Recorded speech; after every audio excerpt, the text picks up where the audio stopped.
오늘 이 새벽에 우리에게 주신 하나님의 말씀은 요한복음 7장 38절 39절 말씀. 요 마이크가 좀 울리는 것 같은데 요 앞에 스피커 꺼주셔도 좋을 것 같습니다. 제 찬양된 스피커. 감사합니다. 오늘 이 새벽에 우리에게 주신 하나님의 말씀은 요한복음 7장 38절 39절 우리 다 같이 한 목소리로 압도하시겠습니다. 시작. 나를 믿는 자는 성경의 이름과 같이 그 배에서 생수의 강이 흘러나오리라 하시니 이는 그를 믿는 자들이 받을 성령을 가리켜 말씀하신 것이라. 예수께서 아직 영광을 받지 아니하셨으므로 성령이 아직 그들에게 계시지 아니하시더라. 아멘. 요즘 영국 축구에서 맹활약하는 손흥민 선수 때문에 대중의 축구에 대한 관심이 더욱 높아지고 있습니다. 축구는 그간 크게 두 가지 방식으로 진행되어 왔습니다. 남미의 기술 축구 그리고 유럽의 파워 축구입니다. 남미 축구 선수들이 발재가는 대단하지요. 몇 명은 막 쉽게 거의 묘기 수준으로 이렇게 공을 다루거든요. 그래서 몇 명은 쉽게 제치고 여유롭게 골을 넣습니다. 그런데 그런 선수들이 그 선수들처럼 현란한 발기술은 없지만 힘으로 밀어붙이는 이 유럽 선수들을 만나면 제대로 된 발기술을 사용하지 못하고 경기에서 패하는 경우가 종종 있어요. 몇 년 전에 독일의 7대1로 졌었나 브라질이요? 7대0으로 그런 일이 벌어지는 거예요. 축구라는 경기에서 발재간만으로는 승리하기가 어렵다라고 하는 그런 경우가 생기는 거죠. 축구장에서는 선수들이 그저 발로만 싸우는 것이 아니라 승리를 위해서 잡고 밀고 땡기고 치고 막 밟고 넘어뜨리는 이 거친 태클과 이 몸싸움이 아주 치열하거든요.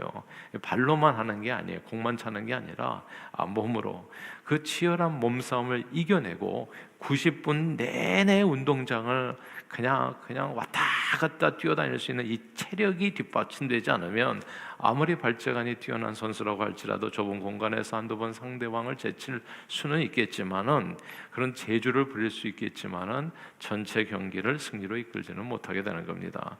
축구에서 꾸준히 좋은 성적을 내려면 또한 쉽게 다치지 않고 오랫동안 운동장에서 쓰임 받으려면 이 강인한 체력이 뒷받침돼야 됩니다.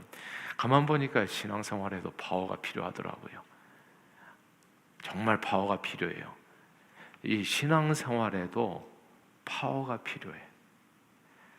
그렇지 않으면 신앙생활 하다가도 쉽게 다쳐요. 여기도 전쟁터예요. 말하자면 교회 생활도 그렇고 밀고 땡기고 밟고 막 그런 일들이 치열한 몸싸움이 벌어지는 그런 순간들이 있어요. 근데 기본적으로 이 힘이 받침이 안 되면은 계속해서 평생 동안 신앙생활하는 거 힘듭니다. 사실 별일이 다 벌어지거든요. 누가 내 발을 밟고 갔는데 아무 소리도 없어요.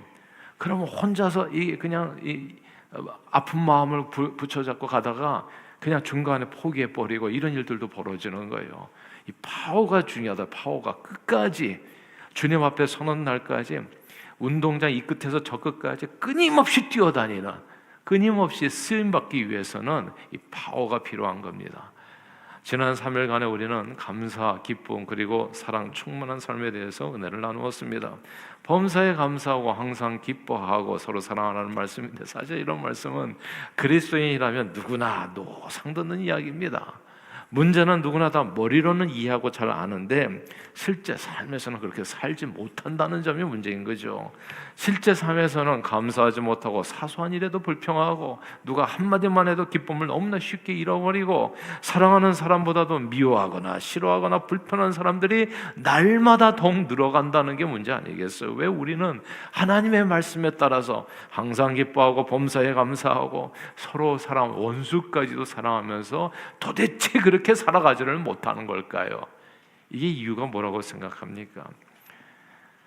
이게 파워 문제인데요. 사실 이런 고민을 우리만 했던 건 아닙니다. 이 고민은 이미 신약 성경 시대에 가장 열심히 살았던 신앙 인물 중 한 분이셨던 사도 바울도 치열하게 고민했던 문제예요. 바울은 로마서 7장에서 자기가 원하는 것은 행치 아니하고 도리어 미워하는 것을 행하고 내 속에 있는 죄로 인해서 원함은 있어도 선을 행하는 것은 없도다. 항상 기뻐하고 살고 싶고 범사에 감사하고 살고 싶고 서로 상하고 살고 싶고 원함은 있어요. 선을 행하는 것이 뭔지도 알아요. 그런데 힘이 없는 겁니다. 내가 원하는 바 선을 행치 아니하고 도리어 원치 않은 바 악을 행하여 오라. 나는 공고한 자로다. 이 사망의 범에서 누가 나를 건져내나? 사람들은 이렇게 얘기해. 누구 때문에 뭐 때문이라고 얘기하죠. 아니에요. 내 능력이 없는 거예요. 솔직히 그 사람을 견뎌낼 수 있는, 감당할 수 있는 힘이 없는 거예요. 그런 사건을, 그런 환경을 이겨낼 수 있는 내력이 없는 거예요. 내력이. 또 이성균 씨에게서 죄송하지만 내력이 약하면 감당이 안 부러지는 거예요. 그냥 좀 이게 안타까운 일이에요. 안타까운 일이에요. 물론 잘못한 사람들이죠. 있죠. 그 누군가 못된 사람들. 그런데 그걸 이겨낼 수 있는 힘이 내게 없는 거잖아요. 사실은 세상은 온통 뭐 정글의 왕국인데, 그러니까 정글이잖아요. 정글, 동물의 왕국처럼. 그러니까 그 안에는 독사도 있고, 그리고 그 안에는 사자도 있고, 호랑이도 있고, 여우도 있고, 살쾡이도 있고, 별별 악어도 있고, 하마도 있고, 온갖 짐승들이 다 난무하는데 거기에서 살아남으려면 사자, 호랑이만 탓하면서 어떻게 살아남을 수 있겠어요? 내가 나를 지킬 수 있는 힘이 있어야 되잖아요. 힘이. 근데 힘이 없는 거예요. 바울이 그냥 이런 수없이 많은 이걸 이겨내야 되는데, 선을 행하고 싶은데 그 가운데서 하나님 말씀에 따라서 살아가는 오라 나는 공고한 자, 이 사망의 몸에서 누가 나를 건져내라.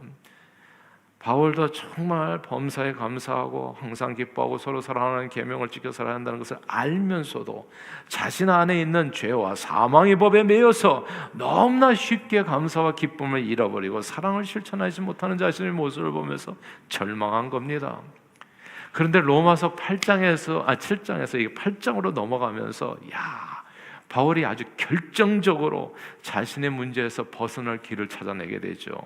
그것이 그러므로 이제 그리스도 예수 안에 있는 자에게는 결코 정죄함이 없나니 하면서 이어지는 말씀이 나옵니다. 로마서 8장 2절의 말씀이거든요. 같이 한번 읽어볼까요? 로마서 8장 2절입니다. 시작. 이는 그리스도 예수 안에 있는 생명의 성령의 법이 죄와 사망의 법에서 너를 해방하였습니다. 아멘. 여기서 그리스도 예수 안에 있는 생명의 성령의 법. 저는요, 우리 다 마찬가지일 텐데 사람은 기본적으로 못 이겨요. 그리고 내 인격과 내 의는요, 진짜 누더기 같아요. 그냥 거지 동량 주는 그 정도의 수준일 뿐이에요. 그리고 내가 이렇게 남보다 뛰어나다 착각에 빠져서 사는 거. 근데 실제적인, 그러니까 진검승부로 들어가면 사람은 다 쓰러져요. 다 쓰러져. 진짜 누가 한마디만 해도 그냥 일주일씩 가고 그냥 다 쓰러져. 환경의 여건에 우리는 그렇게 강한 사람들이 아니에요. 가만 보니까 내가 죄와 사망의 법에서 이길 수 있는 유일한 방법은 생명의 성령의 법, 하나님의 은혜가 내게 있는 수밖에는 없어요. 그리스도 예수 안에 있는 생명의 성령의 법이 너를 해방하였다. 이 구절을 우리는 주목해야 됩니다. 예수님을 믿게 되면 이 세상 그 무엇과 비교할 수 없는 가장 놀라운 선물을 우리는 받게 됩니다. 믿는 자에게 거저 주어지는 이 놀라운 선물은 삼위일체 중 한 위격이신 성령님이십니다. 그리고 그 성령님이 주시는 은혜가 바로 그토록 우리가 이렇게 간구하고 원하고 바랬던 그 파워입니다. 파워. 이길 수 있는 파워를 성령님이 주신다고요. 그 무엇이나 어떤 거센 바람이 몰아온다, 풍랑이 닥친다고 하더라도 다 헤쳐나갈 수 있는, 그 누구도 그 무엇도 나를 그리스도 안에 있는 하나님의 사랑에서 끊을 수 없게 하는 그 파워를 성령님이 주신다고요. 죄를 이기고 마귀 권세를 이기고 세상을 이기고 하나님의 말씀에 그 어떤 상황 속에서도 순종하며 살 수 있는 그 파워를 성령님이 주시는 겁니다. 예수님은 그래서 사도행전 1장 8절에 오직 성령이 너희에게 임하시면 너희가 권능을 받고, 그 권능이 you will receive power입니다. 파워를 받고 파워를 받는다 약속해 주셨어요. 우리는 그 어떤 상황 속에서 시험과 역경을 이기고 헤헤거리면서 웃으며 살 수 있는 그 파워를, 진짜 90분 동안 쉼없이 운동장을 뛰어다니는 체력이 아니라 죽을 때까지 쉼없이 온 세상을 뛰어다니며 그 어떤 경우에도 시험에 들지 않게 하시고 악에서 건져 구원해 주시고 일용할 양식 주심에 감사하며 하나님의 나라와 의를 이 땅에 이루는 일에 주의 이름에 영광과 존귀와 찬양과 권세를 돌리며 끝까지 승리할 수 있는 그 파워를 누가? 성령님이 주신다는 겁니다.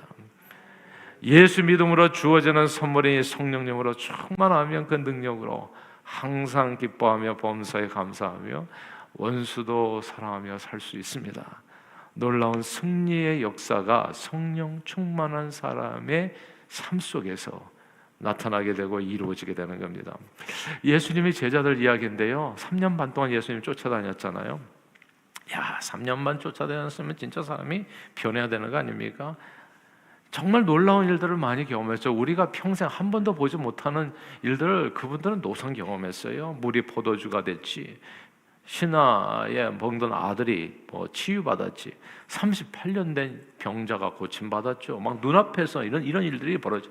오병이 5천 명 먹었잖아요. 무리를 걷는 예수님을 만났잖아요. 베드로도 같이 걸었잖아요. 날 때부터 소경된 자 눈을 떴잖아요. 여러분 이런 거 경험해 보세요. 난 날 때부터 소경된 자 눈 뜨는 거 한 번도 못 봤어요. 이런 경험을 했으면 좀 사람이 달라져야 되는 거 아닙니까? 죽은 나사로가 뻘떡 일어났잖아요. 막 무덤에서 이러고 나왔잖아요. 그런데도 그들은 예수님을 끝까지 따르고 예수님의 말씀에 순종할 힘, 파워가 없었어요. 그러니까 우리가 파워가 없는 건 당연해. 우리는 그런 거 보지도 못했잖아요. 우리는 얼마나 허약하겠냐고, 얼마나 잘 쓰러지겠냐고요. 예수님이 겟세마네 동산에서 붙잡혀 가실 때 그렇게 많이 예수님이 놀라운 역사들을, 기적들을, 정말 이런 하나님의 아들이나 바다와 풍랑도 잔잔하게 하는 이번 도대체 누구냐, 깜짝 놀랐던 그 예수님. 그 예수님이 붙잡혀 가실 때 제자들 대부분 다 도망쳤어요. 그리고 죽기까지 예수님을 따르겠다고 했던 베드로는 3번씩이나 맹세하면서 예수님을 부인했고 12제자 한 명은 아예 예수님을 은 30에 팔아치웠습니다. 다들 예수님의 말씀이 선하고 복되다는 것을 알았지만은 예수님을 따를 힘은 없었다는 거. 오늘도 진짜 맥 빠진 크리스찬들이 너무 많아요. 그냥 별일 아닌데 자꾸 쓰러져. 아무 일도 아니에요, 그게. 그러니까 이게 예수로 충만하지 않으면 우리는 신앙생활이 이게 다 가짜예요, 사실은. 인생 이기면서 살아갈 수 있어. 어떻게 운동장을 90분 동안 뛰어다니냐고요. 기술 가지고 안 돼요. 그때 기술 가지고 체력이 뒷받침돼야 되나, 힘이 끝까지 죽을 때까지 주님 앞에 쓰임 받기 위해서는 강건하게 온 세상을 돌아다니며 그건 체력이 있어야 돼, 힘이 있어야 된단 말이죠. 예수님의 말씀이 선하고 복된 것은 알았지만 힘이 없잖아요. 근데 이게 놀라운 게 예수님 부활하시고 나서도 똑같아요. 부활의 주님을 뵙고 엄청 기뻐했던 건 순간이지만 여전히 제자들은 마음에 두려움이 있어요. 불안하고. 그리고 예수님의 명령에 따라서 감히 복음을 전하는 입도 뻥끗 못해. 그런데 그 모든 연약함이 벗어지고 담대한 용기로 온 세상을 두루 돌아다니며 아주 강건하게 운동장 이 끝에서 저 끝까지 그냥 정신없이 뛰어다닐 수 있는 이 사건이 벌어진 게 오순절 성령 강림의 사건입니다. 성령이 임하시니까 before and after가 완전히 사람이 황골탈퇴하듯이 변화됩니다. 제자들은 완전히 딴 사람이 되어버린 거죠. 과거에는 보듯이 최선을 다해서 하나님의 말씀에 조금 순종함을 모습을 보이면서도 힘들어 죽겠고 못하겠다고 포기하고 그랬었는데, 그러잖아요. 제가 보니까 이게 새벽에 내가 오라고 얘기하지만은 다 오지 못해요. 간단해, 파워가 없어서 그래요. 나는 새벽 사람이다, 밤새 이런 얘기 하지 마세요. 저도 다 옛날에 그랬었어요. 새벽에 일어나기 좋아하는 사람, 일어나기 쉬운 사람이 이 세상에 어디 있습니까? 그런 사람은 없어요. 근데 성령이 임하면 미치는 거예요, 진짜. 그러니까 그 영에 붙들려야 돼요. 그러니까 우리가 목표로 삼는 것은 딴 게 아니에요. 우리는 할 말도 많잖아요. 시간도 없고 물질도 없고 여유도 없고 뭐 없고 이것도 못하고 저것도 못하고 언제 하냐고, 언제. 주일은 우리는요 정직하게 얘기하면 그냥 일반인은 아무도 할 수 없는 게 주일이에요. 아무도. 누구를 위해서 5분 이상 기도 못해요. 아무도 못해. 5분이 뭡니까? 식사기도도 안 하는데. 그 파워가 없어서 그래요. 몰라서 안 하는 게 아니에요. 노상 말 듣잖아요. 노상. 말을 듣는 거로 사람이 변하지 않아요. 그분이 임해야 됩니다. 그분이 생수의 강이 터져 나와야 돼요. 우리 안에서 생수의 강이 90분 내내 운동장이 아니라 평생 이리저리 뛰어다녀도 지치지 않고 힘들지 않고 어렵지 않고 복음을 강력하게 죽을 때까지 전할 수 있는 힘과 용기와 지혜와 능력이 성령을 통해서 주어지는 겁니다. 그 힘으로 사도들은 복음을 땅끝까지 전하는 일에 쓰임받을 수 있었어요. 성령님 임하시니까 그렇게 힘들고 괴롭고 어려웠던 십자가 길이 그리 쉬워진 거예요. 도망 다녔던 사람들이 다 자기가 자발적으로 나서 다 순교했잖아요. 뭐가 어렵냐고요. 사실은 성령님이었으면 다 어렵고요. 성령님이 충만하면 다 쉬워요. 다 쉬워. 저는 그냥 진짜 자랑같이 들려서 너무너무 죄송한데 그 안식년 뭐 이런 거 잘 몰라요. 나는 그냥 쓰임 받는 기쁨이에요. 야 무슨 월요일부터 무슨 없어요. 그냥 기뻐요. 그리고 안 좋은 일도 기뻐요. 좋은 일도 기쁘고.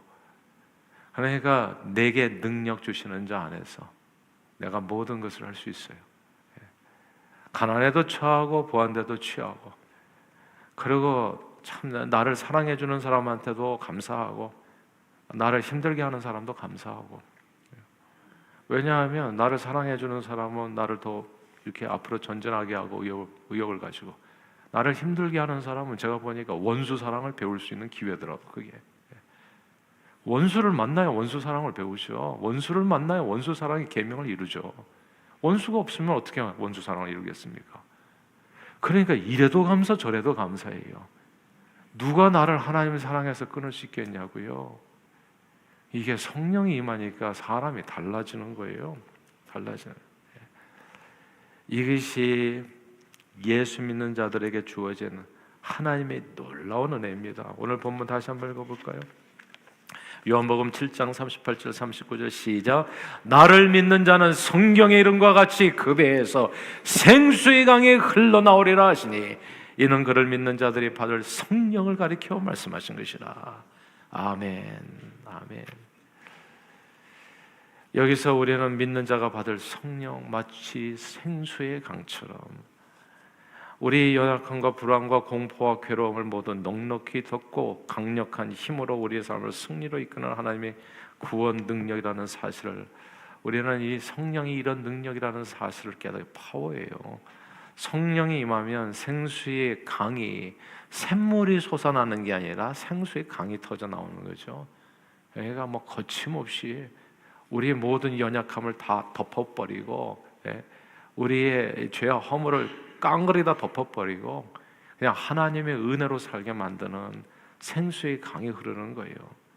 이 성령이 약해지면 이게 성령이 소멸해버리면 어떻게 되냐면, 이게 마치 그 아래 그 강 바닥에 드러나면 뭐 깨진 병이 있고 뭐 더러운 쓰레기들 쭉 드러나듯이 내 그 못난 모습이 드러나요. 그러니까 이게 성령 아니고는 못 살아요. 성령 아니고는 아무것도 할 수가 없어요. 그냥 그분이 생수의 강으로 나를 덮어주셔야 돼. 그래야 그 안에 생명의 역사가 흐르게 됩니다. 그 성령의 힘으로 자연히 나타나는 열매가 원수 사랑입니다. 사랑이에요. 인간관계의 완전한 승리를 얘기하는 거죠. 어떤 경우에서도 인간관계에 완전한 승리가 있게 됩니다. 좋아하는 사람, 싫어하는 사람이 사라져요. 모든 사람을 사랑하게 돼요. 예수님처럼. 그게 예수 충만이고 성령 충만입니다. 당을 짓지 않게 돼요. 좋아하는 사람, 싫어하는 사람 가리지 않게 돼요. 모두가 다 불쌍한 하나님의 구원받아야 될 대상일 뿐이에요. 그냥 오히려 기도해 주게 되는 것이죠. 그래서 사랑의 열매가 맺히게 되고 희락, 기쁨, 항상 기쁨, 화평, 오래 참음, 자비, 양성, 충성, 온유, 절제. 성령으로 인해서 우리는 항상 기뻐하고 범사에 감사하고 서로 사랑하며 살 수 있게 됩니다. 그러나 성령님은 예수님과 다른 분이 아니라는 점을 우리는 기억할 필요가 있어요. 성령님은 종종 그리스도의 영, 예수의 영으로 표현되잖아요. 그러므로 성령으로 충만하다는 말씀은 그리스도 예수 안에서 주어진 하나님의 영, 그리스도의 영, 예수의 영으로 충만하다고 이해할 수 있습니다. 우리가 이번 집회를 통해서 매번 불렀던 찬양이 있잖아요. 이 충만이라는 찬양. 이 충만이라고 하는 찬양은 이 손경민 작사, 손경민 작곡으로 된 이 찬양곡입니다. 손경민 목사님이 이렇게 작사, 작곡한 찬양곡이거든요. 이런 은혜롭고 멋진 곡을 작곡하신 이 손경민 목사님이라는 분의 그 삶은 근데 이렇게 은혜롭고 항상 멋지지만은 않았던 거죠. 어린 시절부터 불효하셨어요. 태어나자마자 아버지가 가정을 버리고 가시는 바람에 호르몬이 아래에서 성장했습니다. 어려운 가정 형편으로 인해서 빚쟁이에게 쫓겨다니면서 1년에 4번 이상하는 일도 있었고, 어머니는 아이들을 키우기 위해서, 옛날에는 참 여성들을 위한 직장이 별로 없었어요. 그렇죠? 그래서 산후보조 도우미 식당 혹은 시장에서 밤늦게까지 일하면서 자녀를 양육해야 했습니다. 그 어머니가 너무 불쌍하잖아요. 그래서 그 어머니 돕겠다고 초등학교 4학년 때부터 나이를 속여가면서까지 신문 배달하고 구두 닦기하고 늘 아르바이트하면서 공부했다 하죠. 게다가 대학교 갈 때는 또 누가 자기와 어머니 명의로 또 카드를 만들어 사기범. 그래서 700만 원 그냥 고지서를 받은 바람에 또 이 순진하게 그 빚을 갚기 위해서 공장에 다니며 빚을 갚았다고 해요. 게다가 건강도 좋지 않았다고 하죠. 군대를 못 가셨어요. 건강 때문에. 간 수치가 일반인에 비해서 20배, 30배 높으니까 여러 번 검사해도 역시나 그게 간 수치가 떨어지지 않아서 군면제 받고 지금까지도 정부에서 주는 간 치료약 먹고 이제 살아간다고 하죠. 근데 이렇게 엄청 힘든 환경 속에서도 정말 진흙꽃 속에서 연꽃이 피듯이 주옥 같은, 우리가 코로나 기간에 얼마나 은혜 받은 곡들입니까? 행복이라는 거, 그리고 그 은혜라는 거, 이분이 다 만든 작곡한 곡이거든요. 우리가 지난 일주일 동안 함께 이 찬양한 충만이라는 곡은 사도행전 16장에 바울과 실라가 빌립보 그 지방에서 귀신 들린 여종 하나를 이제 구해 주었다가 매를 맞고 감옥에 갇혀서, 그래서 그 갇힌 내용을 묵상하다가 나온 찬양이 이 충만이라는 찬양이라고 합니다. 사도행전 16장 25절 26절에 보면 감옥에 갇힌 바울과 실라가 한밤중에 기도하고 찬송했다는 내용이 나와요.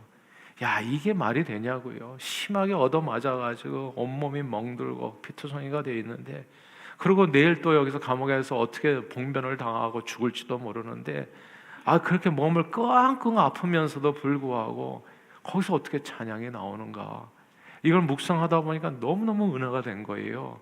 그래서 그 내용을 마음을 품고서 만들어진 찬양이 이 충만이라는 곡. 근데 이 충만이라는 곡을 다 완성해 갈때 어떤 일이 벌어지냐 하면, 손 목사님이 평소 가장 신뢰하고 사랑했던 분이 손 목사님의 지갑을 통째로 가져가서 인출하고 사라지는 사건이 벌어진 겁니다. 그냥 은행 그냥 그 통째로 가져가가지고 돈 다 빼가지고 도망쳐 버린 거예요. 아니, 이렇게 착한 사람은 왜 이렇게 또 고통을 당하는 거예요? 그러니까 그 월세, 집, 자동차, 학자금, 생활비 한순간에 다 날아가 버리니까 자기도 울고 아내도 울고 엄마도 울고, 너무나 낙심해서 어떻게 이런 일이 벌어지는가. 근데 그때 이제 자기가 작곡하고 있었던 이 충만이라는 곡이 가사 들어온 거예요. 난 예수로 충만하네.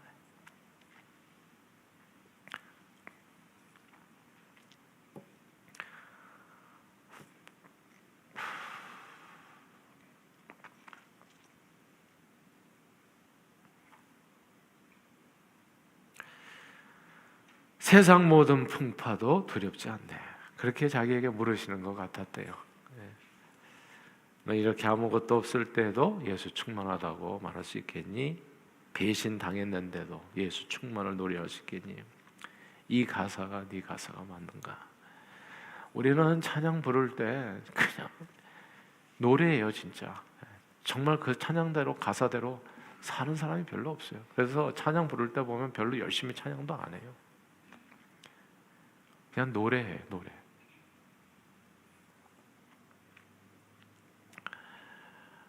그때 이제 회개하고, 저는 예수로 충만하고 싶어요. 이 고백이 거짓이 되지 않게 도와주시고, 이 고백이 온전히 흘러가게 하옵소서. 그렇게 기도했을 때 하나님께서 마음의 평안을 주셨고, 용서하는 마음을 주셨고, 그분을 사랑하는 마음을 주셨대요. 그렇게 이기는 거예요, 파워로. 도망다니는 게 아니라, 낙심해서 쓰러지는 게 아니라, 예수로 충만하면 환경 때문에 낙심하지 않게 돼요. 무명이어도 공허하지 않고, 가난해도 부족하지 않고, 고난 중에도 견뎌낼 수 있고, 화려한 세상 일도 부럽지 않고, 세상 풍파 두렵지 않고, 몸이 약해도 낙심치 않고, 실패해도 다시 일어설 수 있습니다. 왜냐하면 영원한 그리스도가 우리 안에 살아계시기 때문입니다. 성령은 예수의 영입니다. 예수로 충만한 삶은 곧 성령으로 충만한 삶. 주님은 우리가 성령으로 충만해서 하나님의 능력으로 죄를 이기고, 마귀 권세를 이기고, 세상을 이기고, 죽을 때까지 하나님의 능력으로 온 세상을 힘있게 뛰어다니며 많은 영혼을 구원하는 승리자의 삶을 살기를 원하십니다. 그 생수의 강처럼 흐르는 능력을 예수 믿는 자들에게 하나님께서, 성령님이 선물을 주시는 겁니다. 우리가 해야 될 일은 그렇다면 그죠? 예수 충만, 성령 충만을 간구하는 겁니다. 이 새벽에도 예수님은 구하는 자에게 성령을 주신다고 약속해 주셨습니다. 그러므로 늘 성령 충만, 예수 충만을 간구하여 여러분의 삶에 죽는 순간까지 이 90분 동안 운동장 뛰어다녀야, 그런 체력이 있어야 축구에서 승리해요. 인생의 승리도 마찬가지예요. 그냥 60대까지만 뛰고 끝나시겠어요? 70세까지 뛰고 이젠 다 되었다 끝나시고 남은 인생은 어떻게 사시겠어요? 파워가 있어야 됩니다, 여러분. 죽는 순간까지 이 성령, 이 생수의 강력을 넘쳐 흘러서 언제나 기쁨 충만, 감사 충만, 사랑 충만한 삶으로 주의 영광을 위해 온 세상을 두루다니며 복음의 일꾼으로 존귀하게 쓰임받는 저와 여러분들이 다 되시기를 주의 이름으로 축원합니다. 기도하겠습니다. 하나님 아버지, 무명이어도 공허하지 않고, 가난해도 부족하지 않고, 고난 중에도 견뎌낼 수 있고, 화려한 세상 부럽지 않고, 세상 풍파 두렵지 않고, 몸이 약해도 낙심치 않고, 실패해도 일어설 수 있는 까닭은 오직 우리 안에 살아계신 영원한 왕 예수 때문인 줄로 믿습니다. 늘 기쁨 충만, 감사 충만, 사람 충만하여 죽을 때까지 온 세상을 누비며 다녀도 지치지 않은 하나님의 능력으로 세상을 복되게 하고 구원하는데 존귀하게 쓰임받는 저희 모두가 되도록 예수 충만, 성령 충만으로 우리 심령을 충만케 해 주옵소서. 예수 그리스도 이름으로 기도합니다. 아멘.